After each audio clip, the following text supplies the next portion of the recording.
ओम शांति। 5 मई 2025। मीठे प्यारे बाबा के आज के मीठे मधुर महावाक्य। बाबा कहते, मीठे बच्चे सदा इसी नशे में रहो कि हम संगम युगी ब्राह्मण हैं। हम जानते हैं जिस बाबा को सब पुकार रहे हैं वह हमारे सम्मुख है। प्रश्न, जिन बच्चों का बुद्धि योग ठीक होगा उन्हें कौन सा साक्षात्कार होता रहेगा? उत्तर, सतयुगी नई राजधानी में क्या क्या होगा, कैसे हम स्कूल में पढ़ेंगे फिर राज्य चलाएंगे, ये सब साक्षात्कार जैसे जैसे नज़दीक आते जाएंगे होता रहेगा। परंतु जिनका बुद्धि योग ठीक है, जो अपने शांति धाम और सुख धाम को याद करते हैं, धंधाधोरी करते भी एक बाप की याद में रहते हैं, उन्हें ही यह सब साक्षात्कार होंगे। गीत ओम नमो शिवाय। ओम शांति। भक्ति मार्ग में और जो भी सत्संग होते हैं उनमें तो सब गए होंगे। वहाँ या तो कहेंगे बोलो सब वाह गुरु, या राम का नाम बताएंगे। यहाँ बच्चों को कुछ कहने की भी ज़रूरत नहीं रहती। एक ही बार कह दिया है, घड़ी घड़ी कहने की दरकार नहीं। बाप भी एक है, उनका कहना भी एक ही है। क्या कहते हैं? बच्चों, माम एकम याद करो। पहले सीख कर फिर आकर यहाँ बैठते हैं। हम जिस बाप के बच्चे हैं उनको याद करना है। ये भी तुमने अभी ब्रह्मा द्वारा जाना है कि हम सभी आत्माओं का बाप वह एक है।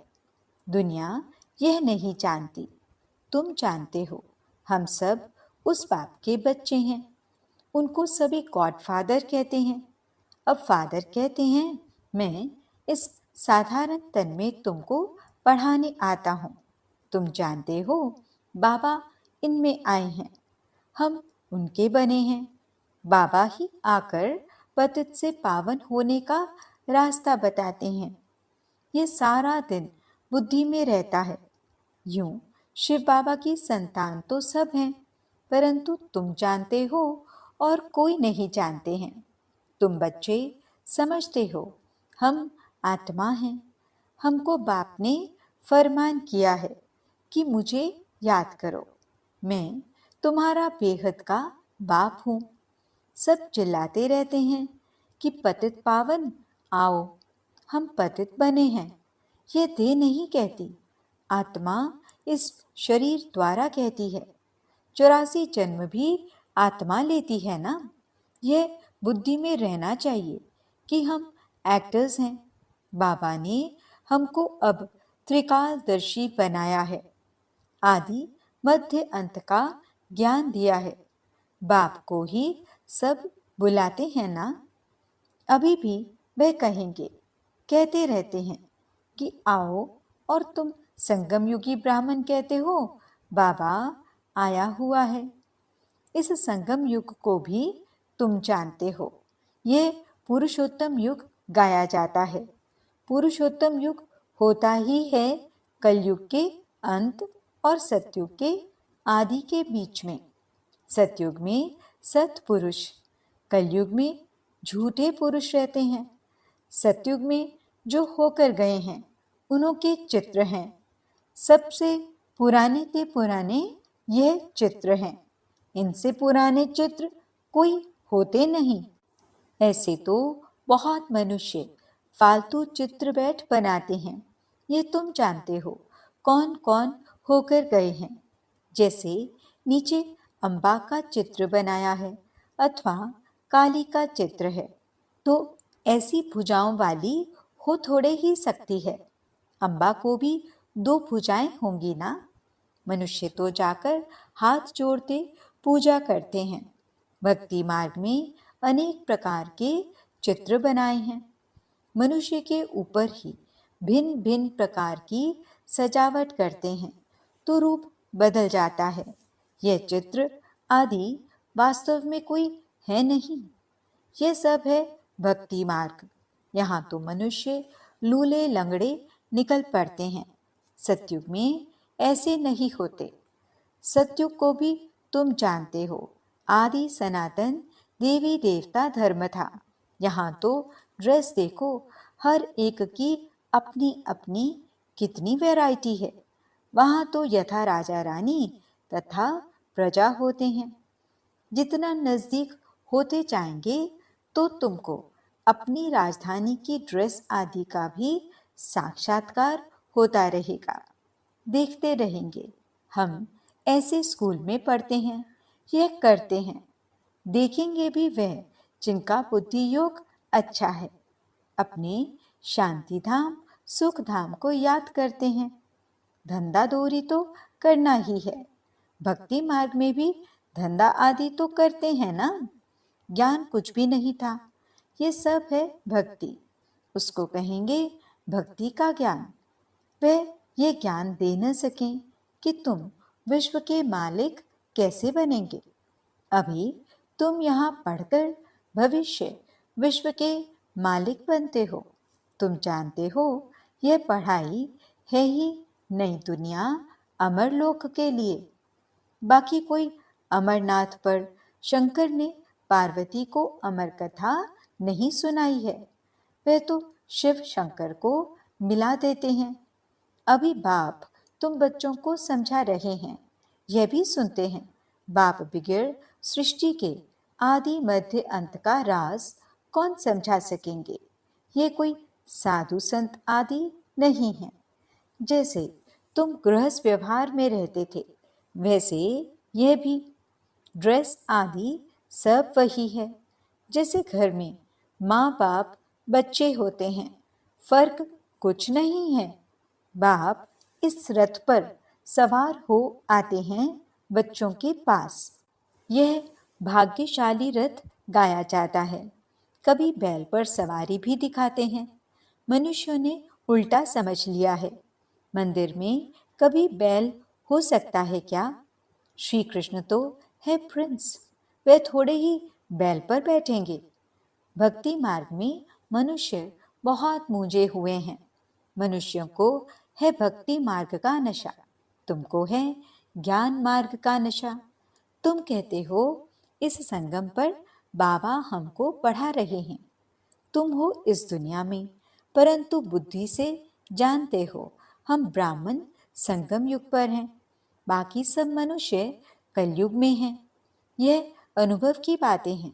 बुद्धि कहती है हम कलयुग से अब निकल आए हैं, बाबा आया हुआ है। यह पुरानी दुनिया ही बदलने वाली है। यह तुम्हारी बुद्धि में है और कोई नहीं जानते। भल एक ही घर में रहने वाले हैं, एक ही परिवार के हैं। उसमें भी बाप कहेगा हम संगम युगी हैं, बच्चा कहेगा नहीं हम कलयुग में हैं। वंडर है ना। बच्चे जानते हैं हमारी पढ़ाई पूरी होगी तो विनाश होगा। विनाश होना जरूरी है। तुम्हारे में भी कोई जानते हैं। अगर यह समझें दुनिया विनाश होनी है तो नई दुनिया के लिए तैयारी में लग जाएं। बैग बैगेज तैयार कर लें। बाकी थोड़ा समय है, बाबा के तो बन जाएं। भूख मरेंगे तो भी पहले बाबा फिर बच्चे। ये तो बाबा का भंडारा है। तुम शिव बाबा के भंडारे से खाते हो। ब्राह्मण भोजन बनाते हैं, इसलिए ब्रह्मा भोजन कहा जाता है। जो पवित्र ब्राह्मण हैं, याद में रहकर बनाते हैं। सिवाय ब्राह्मणों के शिव बाबा की याद में कोई रह नहीं सकते। वह ब्राह्मण थोड़े ही शिव बाबा की याद में रहते हैं। शिव बाबा का भंडारा यह है जहाँ ब्राह्मण भोजन बनाते हैं। ब्राह्मण योग में रहते हैं। पवित्र तो हैं ही, बाकी है योग की बात। इसमें ही मेहनत लगती है। गपौड़ा चल न सके। ऐसे कोई कह न सके कि मैं संपूर्ण योग में हूँ व 80% योग में हूँ। कोई भी कह न सके। ज्ञान भी चाहिए। तुम बच्चों में योगी वह है जो अपनी दृष्टि से ही किसी को शांत कर दे। यह भी ताकत है। एकदम सन्नाटा हो जाएगा। जब तुम अशरीरी बन जाते हो, फिर बाप की याद में रहते हो, तो यही सच्ची याद है। फिर से यह प्रैक्टिस करनी है। जैसे तुम यहाँ याद में बैठते हो, यह प्रैक्टिस कराई जाती है। फिर भी सब कोई याद में रहते नहीं हैं। कहाँ कहाँ बुद्धि भागती रहती है, तो वह फिर नुकसान कर लेते हैं। यहाँ संदली पर बिठाना उनको चाहिए जो समझें हम ड्रिल टीचर हैं, बाप की याद में सामने बैठे हैं। बुद्धि योग और कोई तरफ न जाए, सन्नाटा हो जाएगा। तुम अशरीरी बन जाते हो और बाप की याद में रहते हो। यह है सच्ची याद। सन्यासी भी शांति में बैठते हैं। वह किसकी याद में रहते हैं? वह कोई रियल याद नहीं। कोई को फायदा नहीं दे सकेंगे। वह सृष्टि को शांत नहीं कर सकते। बाप को जानते ही नहीं। ब्रह्म को ही भगवान समझते रहते। वह तो है नहीं। अभी तुमको श्रीमत मिलती है। मामेकम याद करो। तुम जानते हो हम 84 जन्म लेते हैं। हर जन्म में थोड़ी थोड़ी कला कम होती जाती है। जैसे चंद्रमा की कला कम होती जाती है। देखने से इतना मालूम थोड़े ही पड़ता है। अभी कोई भी संपूर्ण नहीं बना है। आगे चल तुमको साक्षात्कार होंगे। आत्मा कितनी छोटी है, उनका भी साक्षात्कार हो सकता है। नहीं तो बच्चियां कैसे बताती हैं कि इनमें लाइट कम है, इनमें जास्ती है। दिव्य दृष्टि से ही आत्मा को देखती हैं। ये भी सभी ड्रामा में नूंद है। मेरे हाथ में कुछ नहीं है। ड्रामा मुझसे कराते हैं। ये सब ड्रामा अनुसार चलता रहता है। भोग आदि ये सब ड्रामा में नूंद है। सेकंड बाय सेकंड एक्ट होता है। अभी बाप शिक्षा देते हैं कि पावन कैसे बनना है। बाप को याद करना है। कितनी छोटी आत्मा है जो पतित बनी है, फिर पावन बननी है। वंडरफुल बात है ना। कुदरत कहते हैं ना, बाप से तुम सब कुदरती बातें सुनते हो। सबसे कुदरती बात है आत्मा और परमात्मा की, जो कोई नहीं जानते हैं। ऋषि मुनि आदि कोई भी नहीं जानते। इतनी छोटी आत्मा ही पत्थर बुद्धि, फिर पारस बुद्धि बनती है। बुद्धि में यही चिंतन चलता रहे कि हम आत्मा पत्थर बुद्धि बनी थी, अब फिर बाप को याद कर पारस बुद्धि बन रही हैं। लौकिक रीति तो बाप भी बड़ा, फिर टीचर गुरु भी बड़े मिलते हैं। ये तो एक ही बिंदी बाप भी है, टीचर भी है, गुरु भी है। सारा कल्प देहधारी को याद किया है। अब बाप कहते हैं मामेकम याद करो। तुम्हारी बुद्धि को कितना महीन बनाते हैं। विश्व का मालिक बनना कोई कम बात है क्या? ये भी कोई ख्याल नहीं करते कि यह लक्ष्मी नारायण सत्युग के मालिक कैसे बने। तुम भी नंबरवार पुरुषार्थ अनुसार जानते हो। नया कोई इन बातों को समझ न सके। पहले मोटे रूप से समझा, फिर महीनता से समझाया जाता है। बाप है बिंदी, वे फिर इतना बड़ा बड़ा लिंग रूप बना देते हैं। मनुष्यों के भी बहुत बड़े बड़े चित्र बनाते हैं, परंतु ऐसे है नहीं। मनुष्यों के शरीर तो यही होते हैं। भक्ति मार्ग में क्या क्या बैज बनाया है। मनुष्य कितना मूंझे हुए हैं। बाप कहते हैं जो पास्ट हो गया वह फिर होगा, अभी तुम बाप की श्रीमत पर चलो। इनको भी बाबा ने श्रीमत दी, साक्षात्कार कराया ना। तुमको हम बादशाही देता हूं, अब इस सर्विस में लग जाओ, अपना वर्षा लेने का पुरुषार्थ करो, यह सब छोड़ दो। तो यह भी निमित्त बना। सब तो ऐसे निमित्त नहीं बनते हैं। जिनको नशा चढ़ा तो आकर बैठ गए, हमको तो राजाई मिलती है, फिर ये पाई पैसे क्या करेंगे। तो अब बाप बच्चों को पुरुषार्थ कराते हैं, राजधानी स्थापन हो रही है। कहते भी हैं हम लक्ष्मी नारायण से कम नहीं बनेंगे, तो श्रीमत पर चलकर दिखाओ, चूंचा मत करो। बाबा ने थोड़े ही कहा बाल बच्चों का क्या हाल होगा। एक्सीडेंट में अचानक कोई मर जाते हैं तो कोई भूखा रहता है क्या? कोई न कोई मित्र संबंधी आदि देते हैं खाने के लिए। यहाँ देखो बाबा पुरानी झोपड़ी में रहते हैं, तुम बच्चे आकर महलों में रहते हो। बाप कहेंगे बच्चे अच्छी रीति रहें, खाएं पिएं, जो कुछ भी नहीं ले आए हैं उनको भी सब कुछ अच्छी रीति मिलता है।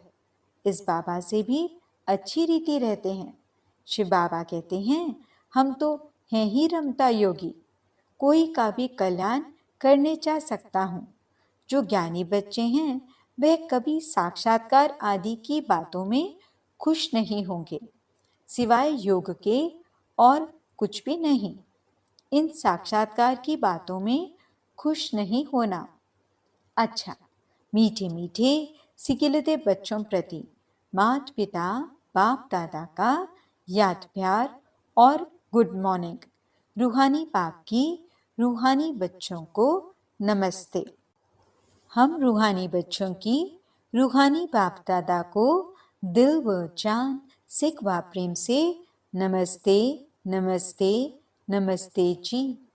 गुड मॉर्निंग बाबा। शुक्रिया बाबा। धारणा के लिए मुख्य सार।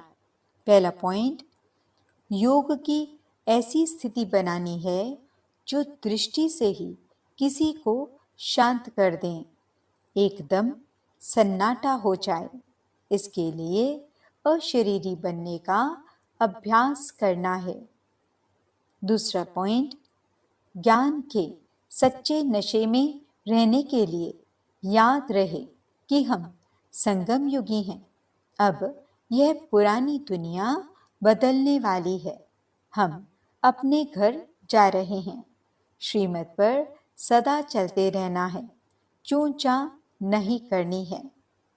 वरदान, परमात्मा मिलन द्वारा रूह रिहान का सही रिस्पॉन्स प्राप्त करने वाले बाप समान बहुरूपी भव। जैसे बाप बहुरूपी है, सेकंड में निराकार से आकारी वस्त्र धारण कर लेते हैं, ऐसे आप भी इस मिट्टी की ड्रेस को छोड़ आकारी फरिश्ता ड्रेस, चमकीली ड्रेस पहन लो, तो सहज मिलन भी होगा और रूह रिहान का क्लियर रिस्पॉन्स समझ में आ जाएगा।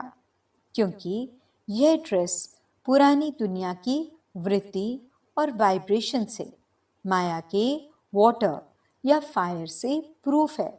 इसमें माया इंटरफेयर नहीं कर सकती। स्लोगन, दृढ़ता असंभव से भी संभव करा देती है। आज के अव्यक्त इशारे, रूहानी रॉयल्टी और प्योरिटी की पर्सनालिटी धारण करो। ब्रह्मा कुमार का अर्थ ही है सदा प्योरिटी की पर्सनालिटी और रॉयल्टी में रहना। यही प्योरिटी की पर्सनालिटी विश्व की आत्माओं को अपनी तरफ आकर्षित करेगी और यही प्योरिटी की रॉयल्टी धर्मराजपुरी में रॉयल्टी देने से छुड़ाएगी।